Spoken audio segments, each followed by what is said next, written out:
Podium లేకపోతే కొంచెం మాట్లాడడం కష్టం నాకు. అంటే ఎలా ఉందంటే నగ్నంగా ఉన్నట్టుంది పోడియం లేకపోతే. కొంచెం అందరూ మీరు దయచేసి వస్తే let me have an interaction. అంటే నా జీవితంలో మొట్టమొదటిసారిగా అదే ఎప్పుడు చేశాను ఇంత, నాకు పొలిటికల్ ఇంటరాక్షన్ చేశాను కానీ మీడియా మిత్రులతోటి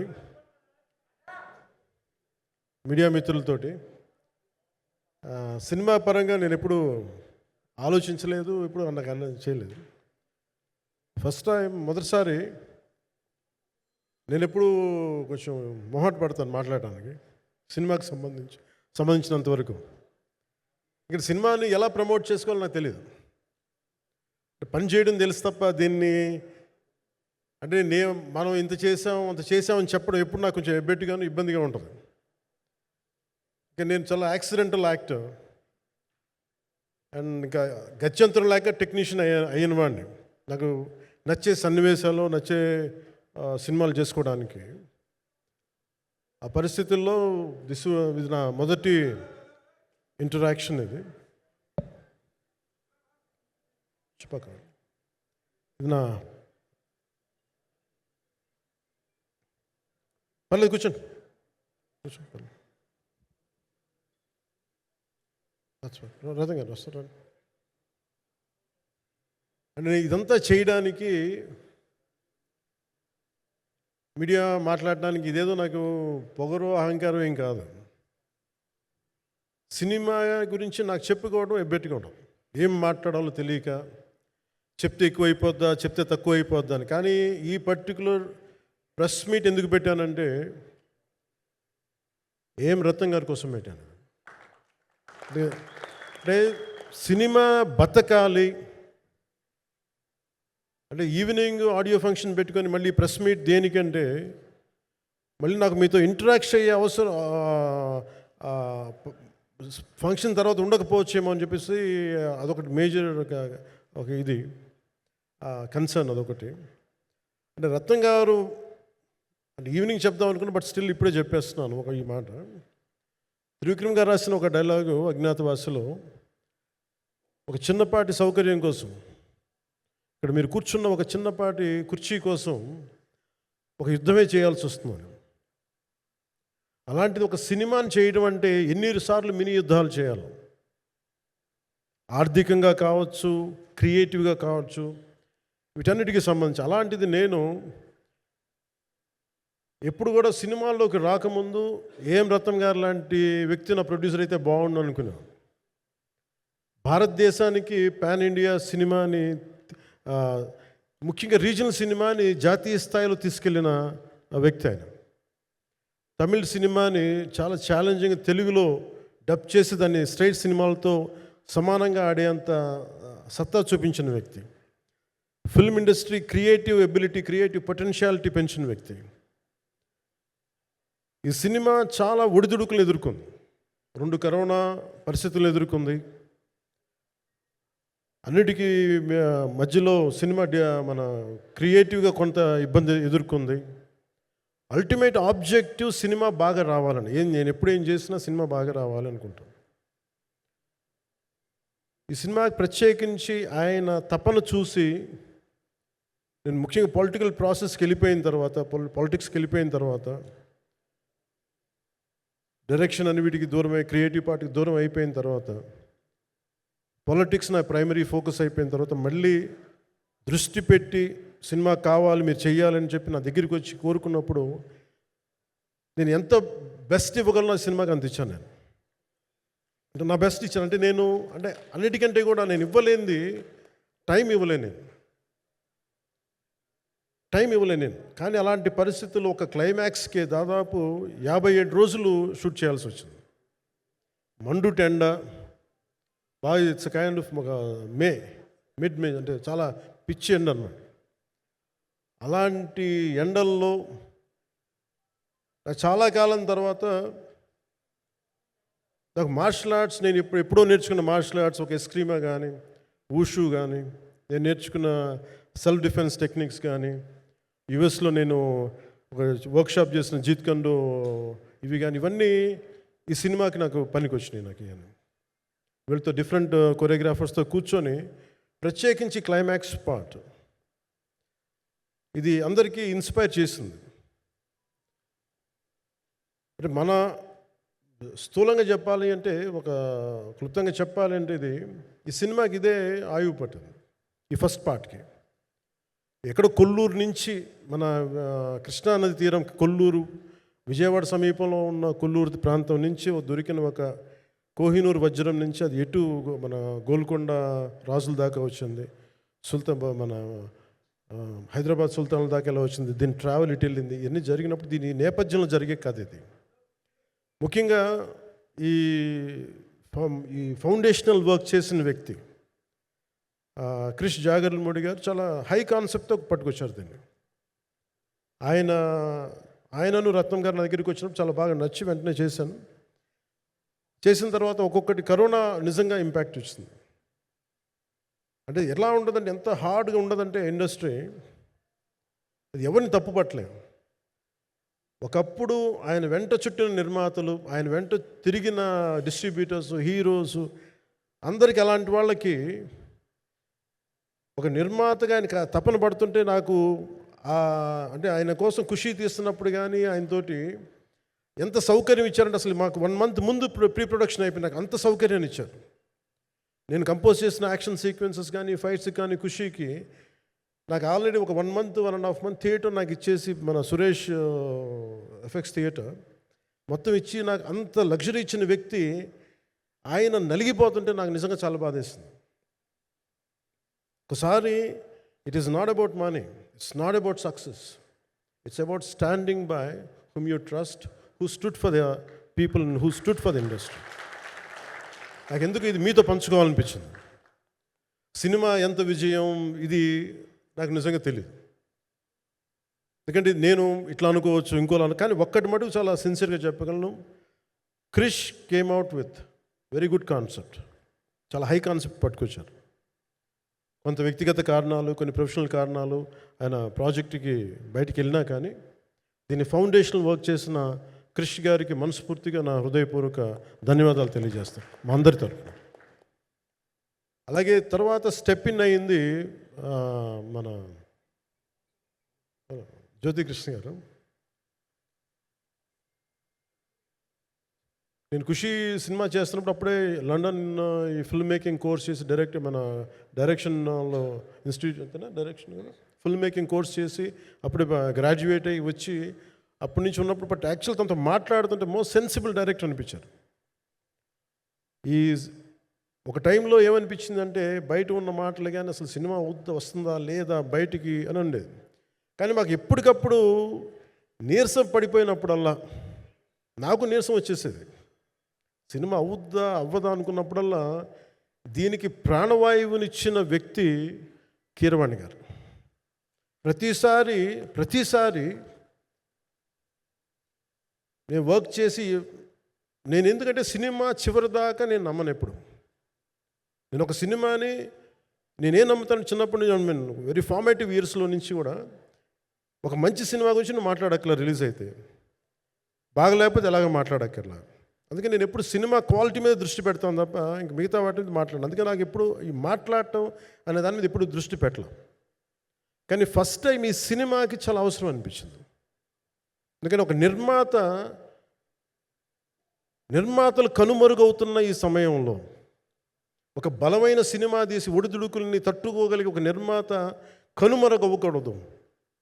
ఆయన పక్కన ఏది ఉండాలని అండగా ఉండాలని చెప్పేసి నేను అన్నీ వదిలి, ఇంత బిజీ షెడ్యూల్స్ అన్నీ వదిలేసి, ఒకవైపు నన్ను నా ప్రత్యర్థులు తిడుతున్నా కానీ, సినిమాలకు వెళ్ళిపోయిన తిడుతున్నా కానీ, ఇదేంటంటే నాకు అన్నం పెట్టింది ఇది నాకు నా సినిమా పరిశ్రమ.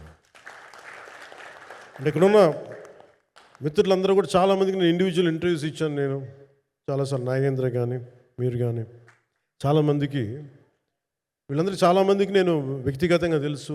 కాకపోతే నాకు సినిమా అంటే నేను సినిమా గురించి ఎక్కువ చెప్పలేక ఎక్కువ మాట్లాడలేను. కానీ బట్ నాకు నిజంగా సినిమా మీద అపారమైన గౌరవం, సినిమా మీద అపారమైన ఆసక్తి, నాకు ప్రాణవాయువు అది. Story telling is a necessity for all each and every individual. So cinema అది మనకి కల్పిస్తుంది, సినిమా మనకి అలాంటి. కానీ ఈ సినిమా ప్రత్యేకించి చాలా ఛాలెంజింగ్ సర్కమ్స్టాన్సెస్లో, చాలా ఒడిదుడుకుల్లో, యాడ్వర్స్ కండిషన్స్లో కూడా మనస్ఫూర్తిగా దీన్ని ముందుకు తీసుకెళ్ళి, ఆర్థిక ఇబ్బందులు ఎన్ని వచ్చినా కానీ, అంటే నాకు పొలిటికల్గా పేరుండొచ్చు, దేశవ్యాప్తంగా నేను తెలిసి ఉండొచ్చేమో, కానీ సినిమా పరంగా వచ్చేటప్పుడు నేను చాలా హీరోస్తో కంపేర్ చేస్తే వెరీ ఒక వాళ్ళందరికంటే చాలా తక్కువ నేను. సో దానికి ఉండే ఇబ్బందులు దానికి ఉంటాయి. మిగతా వాళ్ళకి బిజినెస్ అయినందుకు నాకు బిజినెస్ అవ్వదు, వాళ్ళకి వచ్చినందుకు నాకు రాకపోవచ్చు. ఎందుకంటే నా దృష్టి, నా కాంపిటేటివ్నెస్ ఎప్పుడు నేను సినిమాల మీద పెట్టలేదు. నేను ఇప్పుడు సొసైటీ పొలిటికల్ ప్రాసెస్ పెట్టాను, కానీ ఎప్పుడు సినిమా మీద నేను ఎంత ఉండాలనేది నేను ఎప్పుడు పెట్టలేదు. నేను ఎప్పుడు చాలాసార్లు మన నాగేంద్ర కానీ మిగతా మన సూపర్ హిట్ మన కీర్తిశేషులు బిఆర్ రాజు గారు చనిపోయారు ఇంటర్వ్యూస్లో కూడా ఉంటుంది. ఈ చిత్ర పరిశ్రమ చాలామంది హీరోస్ ఉంటారు, వాళ్ళలో నేను వన్ ఆఫ్ ది హీరో అంతే. నాది ఒక సంవత్సరంలో ఒక ఫ్రైడే, ఒక థర్స్డే రిలీజ్ అవుతుంది అంతే, అంతకుమించి తప్ప ఇది అందరి పరిశ్రమ, అందరూ రావాలి అలాంటిది నేను కోరుకునేవాడిని నేను. సో దాంట్లో భాగంగా రత్నం గారు లాంటి నిర్మాత బతికుండాలి, రత్నం గారి నిర్మాతకి ఇబ్బందులు కలగకూడదని చెప్పి లాస్ట్ మినిట్లో ఇంక చూసిన తర్వాత I stepped in to it. నేను భుజాల మీదకి తీసుకున్నాను ఇది. క్లైమాక్స్ని ఎలా భుజాల మీదకి అంటే, ఎందుకంటే ముఖ్యంగా ఇక్కడ ఇది ఇంకొక బలమైన స్టార్ కాస్టింగ్ చాలా బాగా చేశారు ఆయన.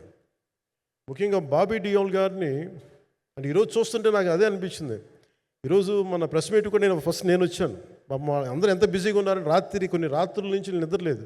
మన మనోజ్ పరమహంస గారికి కానీ, రత్నం గారికి కానీ, జ్యోతి గారికి కానీ, పాపం ఈ సినిమా ప్రమోషన్ సింగిల్ హ్యాండెడ్గా పాపం నిధి అగర్వాల్ భుజాల మీద వేసుకొని నాకే బాధ అనిపించింది. పాపం ఒక అమ్మాయి తన కెరీర్ తను చూసుకోవాల్సిన అమ్మాయి కూర్చోబెట్టి నాకే సిగ్గు అనిపించింది. I have to truly appreciate you. అంటే చాలా పాపం అన్నీ వెళ్తూ ఉంటే నాకు ఇదేంటి సినిమాని అనాథలా వదిలేశారంటే అనిపించింది. సో నాకేమనిపించింది, ఈ సినిమాకి ఎవరు అనాథలా వదలలేదు, నేను ఉన్నానని చెప్పడానికి వచ్చాను ఈ రోజున. ఎందుకంటే నేను కోట్లాది మంది ప్రజలకి అండగా ఉండేవాడిని, దేశంలో ఉండే సమస్యలకి స్పందించేవాడిని. అలాంటిది తెలుగు సినిమాకి, నా సినిమాలకి మీకు తెలుసు గతంలో ఎన్నిసార్లు ఇబ్బందులు పెట్టారు. అదే మన ప్రభుత్వం అక్కడికి రాగానే వెంటనే సాధారణంగా హృదయ కవాటాలు తెరిచి మరి ఆహ్వానించాం. ఏమి కృతజ్ఞత కూడా ఆశించలేదు. అంత చిత్ర పరిశ్రమను అంత గుండెల్లోకి తీసుకుంటాం. అలాగే దీనికి సంబంధించి అలాంటిది నా సినిమాని నేను ఎందుకు వదిలేస్తాను? ఎందుకంటే ఇది ఇంకో సినిమా కాదు. ఒక మేకప్ మ్యాన్గా ప్రారంభమయ్యి ఇంకో ప్రొడ్యూసరో, డబ్బులున్న ప్రొడ్యూసరో, పెద్ద జీవితాల నుంచి వచ్చిన ప్రొడ్యూసరే కాదు, చాలా చిన్న స్థాయి నుంచి, చాలా చిన్న స్థాయి, ఒక మేకప్ మ్యాన్ స్థాయి నుంచి బాయ్గా స్టార్ట్, అంటే చిన్నప్పటి అసిస్టెంట్గా స్టార్ట్ అయ్యి చాలామంది మన సీనియర్ దర్శకులందరి దగ్గర పనిచేసి అంచెలంచెలుగా ఎదిగి నిర్మాత అయ్యి, దర్శకుడయ్యి, స్క్రీన్ ప్లే రైటర్ అయ్యి, మీరు ఏమన్నానంటే ఆయన మౌనంగా ఉంటారు. ఎవరు ఎన్ని ఇబ్బందులు పెట్టినా మౌనంగా ఉంటారు. ఆయన మౌనం ఒకసారి నాకు విపరీతమైన అసహనానికి గురి చేసేస్తుంది. మీరు ఏదైనా మాట్లాడాలంటే ఎవరు ఇబ్బందులు పెట్టి ఏం ఎదురు తిరగరు ఏంటంటే అంటే ఇలా అంటారు, ఏం చేయాలి. ఇంకా ఇలాంటి వ్యక్తికి ఆయన మౌనం నన్ను ఇలా రోడ్ల మీదకి వచ్చి ఇలా మీ దగ్గరికి ముందుకు నుంచోబెట్టింది.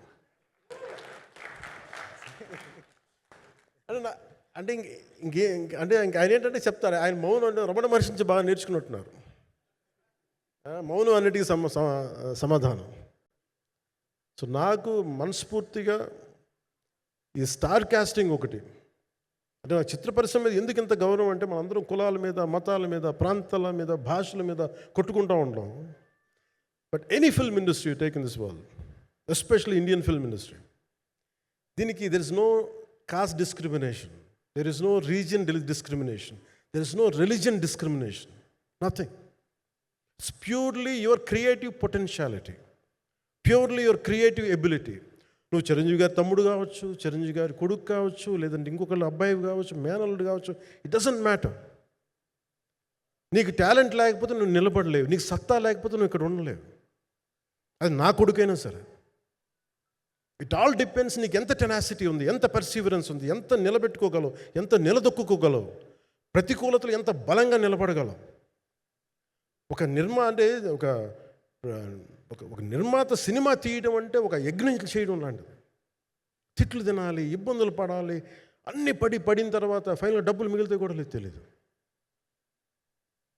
ఇలాంటి పరిస్థితుల్లో నాకేమనిపించిందంటే, ఈయన పడ్డ కష్టం చెప్పాలనిపించింది ఈ రోజున.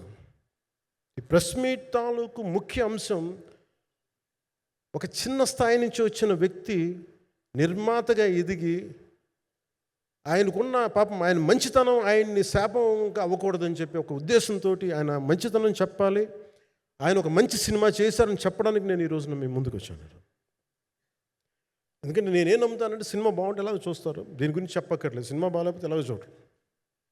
మీరు ఎంత పబ్లిసిటీలు చేయండి ఇవన్నీ అనుకోండి, అందుకే నేను పెద్ద ఎక్కువ మాట్లాడడానికి ప్రయత్నం చేయను. కానీ ఈ పర్టికులర్ రోజు మటుకు, ప్రత్యేక ఈ రోజు మటుకు ఆయన పడ్డ కష్టం ఈ సినిమాకి, అలాగే ఒక్కొక్క కాస్టింగ్ ఆయన చేసింది, దీనికి నేను కృషి గారిని కూడా చాలా మనస్ఫూర్తిగా అభినందిస్తున్నాను.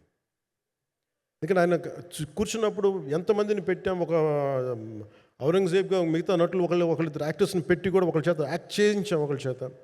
కానీ Bobby Deol so apt for Aurangzeb, ఎంత కన్విక్షన్తో చేశాను. అప్పటికి ఆయనకి ఇంకా ఆయన చేసిన హిందీ సినిమాలు కూడా రాలేదు ఇంకా ఆయనకి. ఎంత కన్విక్షన్తో చేశారంటే నాకు నిజంగా ఆయనతో యాక్ట్ చేయడం చాలా ఆనందాన్ని ఇచ్చింది. సో అలాంటి బాబీ డియోల్ గారిని మొత్తం pan India, Manoj Paramahamsa was roped in last. ఇంకా సినిమా ఎట్లా మనం అయిపోవాలి, నేను పాలిటిక్స్కి వెళ్ళిపోయిన తర్వాత, డిప్యూటీ సీఎం బాధ్యతలు తీసుకున్న తర్వాత అందరికీ అయిపోయింది, ఇంకా సినిమాలు చేయలేడు ఇతను, ఎలా చేస్తాడంటే నాకు తెలుసు కష్టం అని. నేను ఎలా చేశాను ఈ సినిమా అంటే, పొద్దున్న 2 గంటలు చేసామని, బ్రేక్ఫాస్ట్ టైము, లేదంటే నా ఎక్సర్సైజ్ టైంని కొంచెం మిడ్ నైట్గో లేదంటే ఎర్లీ మార్నింగ్ 4 గంటలు పెట్టుకొని, ఆ 2 గంటలు ఏమి దొరుకుద్దో ఆ 2 గంటలు ఇస్తే జ్యోతి, మనోజ్ గారు, మన రత్నం గారు, వీళ్ళు కూర్చొని ప్లాన్ చేసి, అది కూడా నా ఆఫీస్కి, నా పార్టీ ఆఫీస్కి కూతవేటు దూరంలో ఉన్న ఒక మా స్నేహితులు ఒక వాళ్ళ గోడౌన్ ఉంటే అక్కడ కూర్చొని షూట్ చేసాం. ఎంత మండుటెండ అంటే, అసలు దాంట్లో కూర్చొని మ్యాట్ వర్క్ చేసి మీరు ఫైనల్ రిజల్ట్స్ చూస్తే ఇది ఇక్కడ చేశారంటే అంత ఆశ్చర్యం అనిపిస్తుంది. Hats off to Manoj Paramahamsa గారు.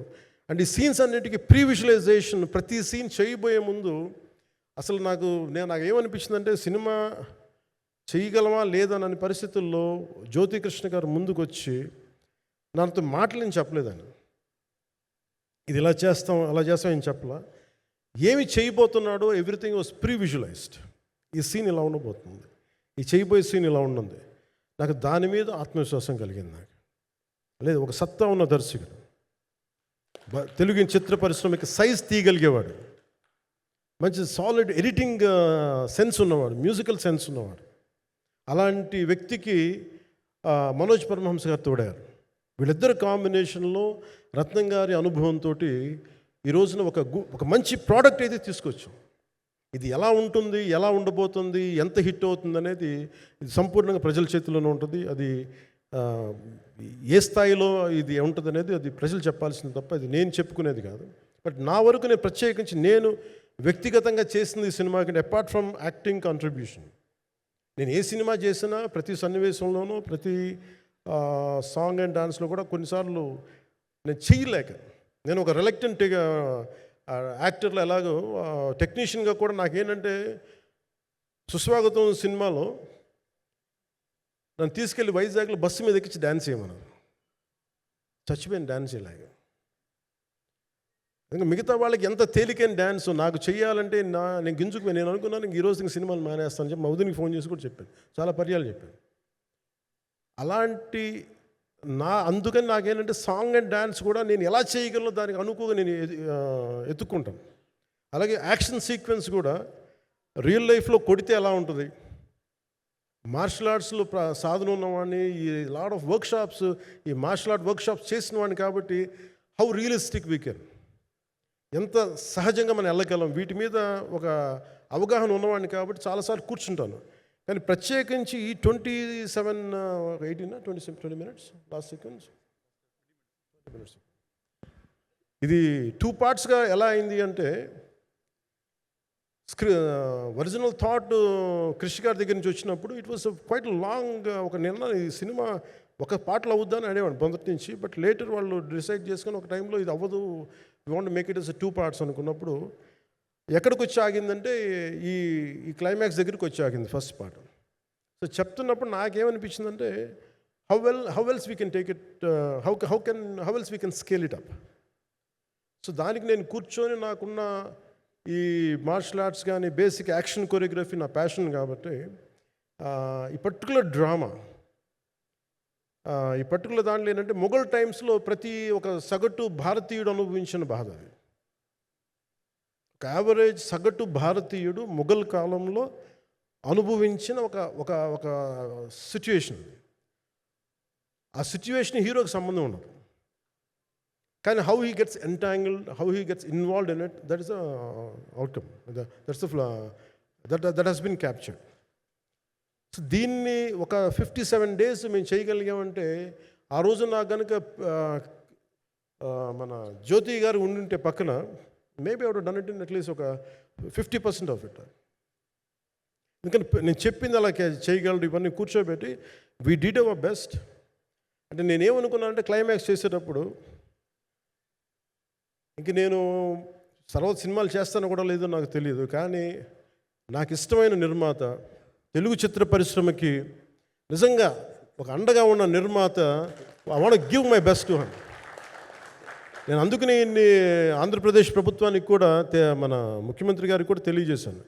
ఈయన్ని ఫిల్మ్ డెవలప్మెంట్ కార్పొరేషన్కి చైర్మన్ నేనే ప్రతిపాదించాను.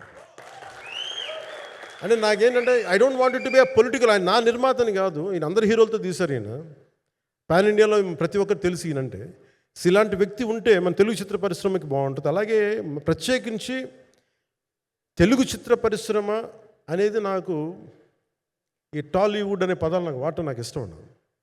Bollywood, Tollywood, Kollywood, Mollywood, why should we ape Hollywood? We have a greater story narrative ability మన దగ్గర ఉంది. We have a greater story telling ability. We don't have to ape Hollywood. We take the best practices of Hollywood, but not necessarily the name of Hollywood. వాళ్ళకున్న professionalism మనం నేర్చుకోవాలి, వాళ్ళకున్న commitment నేర్చుకోవాలి, వాళ్ళకున్న production designing ability మనం తీసుకురాగలగాలి. So ఇవన్నీ నేను నా పరిధిలో ఈ రోజున ఆంధ్రప్రదేశ్ ప్రభుత్వంలో ప్రత్యేకించి ఈ శాఖ నా పరిధిలో ఉంది కాబట్టి దానికి ఆయన పేరు ప్రతిపాదించాను. నా ఉద్దేశం ఏంటంటే తెలుగు చిత్ర పరిశ్రమ తెలంగాణలో ఉన్న, కర్ణాటకలో ఉన్న, చెన్నైలో ఉన్న ఏదైనా సరే తెలుగు చిత్ర పరిశ్రమ, భారతీయ చిత్ర పరిశ్రమకి చాలా మంచి జరగాలి, ఇలాంటి వ్యక్తి ద్వారా ఏదైనా చేద్దామని ఒక ఉద్దేశంతో ఆయన పేరు ప్రతిపాదించాను. భవిష్యత్తులో ఆయన అవుతారని మనస్ఫూర్తిగా నేను ఆశిస్తున్నాను. అందుకని అన్నీ నా చేతిలో ఉండవు కదా, అందుకని చెప్తాను. ఇఫ్ అండ్ బట్ చెప్పాలి కదా. సో ప్రత్యేకించి మీ అందరికీ నా హృదయపూర్వక ధన్యవాదాలు తెలుపుకుంటూ నెక్స్ట్ 2-3 daysలో I'll try to give as many interviews as I can. Nidhi I'm grateful to you. పాప చాలా తపన పడి ఉంటారు. ఈరోజు ఎలా ఉంది అంటే నాకు ఎలా అనిపించిందని, ఇందాక నేను వస్తున్నప్పుడు ఎవరు లేరు, వీళ్ళు కూడా ఎవరు లేరు. నేను వచ్చి చాలాసేపు కారులో కూర్చున్నాను, ఎందుకంటే మళ్ళీ మీరు తిట్టకూడదు, లేట్ వచ్చాడు, నీకు డిప్యూటీ సీఎం అయితే పొగలు వచ్చేస్తాను మీరు అనుకో అంటారండి. నాకు అట్లా అనిపించలేదు. నాకు ఫస్ట్ టైం ఎందుకు మీడియా నాకు ఎందుకు అలవాటు పోయిందంటే, నేను వచ్చిన కొత్తల్లో ఈ జ్యోతి చిత్ర సితార పేపర్స్ ఉన్నాయి. ఎవరో ఫోటోస్ వేయమంటే దిస్ గా ఈజ్ నాట్ సేలబుల్, ఇంకా అవసరం లేదు అంటే నా ఫోటోలు వేసేవాళ్ళు కాదు. సో నాకేమనిపించింది సరే, ఇంక నేను మన ఈయన కాడికి నేను ఏమి అంటున్నాను నాకు తెలియదు అని చెప్పేసి మా నిర్మాతలు కూడా ఉండేవాళ్ళు కాదు. సో నాకు పబ్లిసిటీ లేకుండా సినిమాలు రిలీజ్ అవ్వడం అలవాటు అయిపోయింది నాకు. సో అదే ప్రాక్టీస్ అయిపోయింది నాకు, అంతే. మళ్ళీ కూర్చోబెట్టి మీరు ఏం మాట్లాడతారు, మళ్ళీ అది ఇటు తిరిగి వస్తుందని చెప్పేసి మిగతా అంత నాట్ టాకెటివ్. మీరు సినిమా పొలిటికల్ ప్రాసెస్కి వచ్చేటప్పుడు నేను ఏదైనా మాట్లాడగలను, కానీ సినిమా వచ్చేటప్పటికి చాలా చాలా ఒత్తిడి తీసుకోవాల్సి వస్తుంది. అంటే ఎంత కథ చెప్పాలి, ఎంత కథ చెప్పకూడదు, ఈ మాట అద్భుతంగా ఉందంటే ఏం అద్భుతంగా ఉందని మళ్ళీ తిడతారు. తర్వాత 100 ఆలోచనలతోటి స్లో డౌన్ అయిపోతాను. బట్ కానీ నాకు మనస్ఫూర్తిగా ఈ సినిమా ఐ హోప్ వచ్చిన ప్రతి ప్రేక్షకులందరికీ కూడా ఒక మంచి అనుభూతిని ఇస్తుంది. నేను మనస్ఫూర్తిగా నమ్ముతున్నాను. ఖచ్చితంగా అలాంటి అనుభూతిని ఇస్తుంది. మీరు థియేటర్లోంచి బయటికి వెళ్ళేటప్పుడు మటుకు విల్ గో విత్ ఒక ఎనర్జెటిక్ ఫీల్తో వెళ్తాయి. అంతవరకు అయితే చెప్పగలను నేను. ఎందుకంటే నేనే నమ్ముతాను, సినిమాకి వెళ్ళేటప్పుడు సినిమా ఒక స్టోరీ చెప్పినప్పుడు నా జీవితంలో చిన్నపాటి ప్రభావితం చూపించాలి. అలాంటి ప్రభావం, అలాంటి ఎనర్జీ ఇచ్చే సినిమా అవుతుందని మనస్ఫూర్తిగా నేను ఆశిస్తూ మీ అందరికీ ప్రత్యేకించి మీ అందరికీ పేరు పేరున ధన్యవాదాలు తెలియజేస్తున్నాను. ఇంకా మాట్లాడాలని ఉంది కానీ సాయంత్రం ఈవెంట్ ఉంది కాబట్టి. సో ఇంకొక మాట నేను చెప్తాను, ఎందుకు ఈ పర్టికులర్ ప్రెస్ మీట్ అంటే, I want to tell you, I'm grateful to each one of you. I'm grateful to you. Thank you for standing by us. Thank you very much.